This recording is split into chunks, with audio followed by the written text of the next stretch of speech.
Wadhi kaunti ma Siaya kama attend kaunti no koro fwenyo kuonde adek kaunti no michano yangi kaka kuonde thidhia.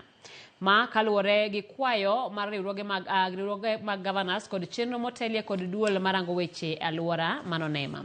Kolose dho wath kombo e kar chung'od bura ma Lego Usonga, jatend migawo mar alwora e kaunti ma Siaya Jacqueline Oduolo yango ni moko kuom kuonde thidhia mosefwenyo ting'o Kanyaboli, Yala kod Sari. Director mar NEMA e kaunti ma Siaya Rob Kipkoech omedo ni nitiere dwaro mar rito kuondego mar ni gikonyo bero ngima oganda kendo piny owacho biro riwore kod jodak e alwora no mar chiwo arita madwarore ne kuonde thidhia. We hereby, in the partnership of the three key pillars, the county government of Siaya and national government here represented by NEMA, Kenya Wildlife Services and Kenya Forest Services, the non-governmental organizations here and the community adopt three wetlands. 1, Kanyaboli wetland, 2, Yala wetland, and 3, Imbo wetland.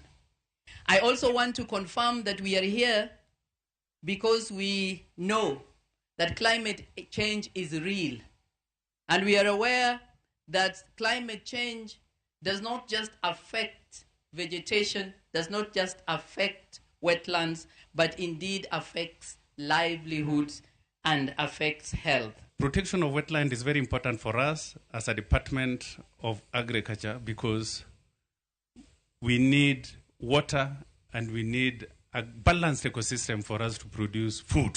Kuna ile vitu unakubaliwa ufanye huku ndani kwa wetland na ile haukubaliwi.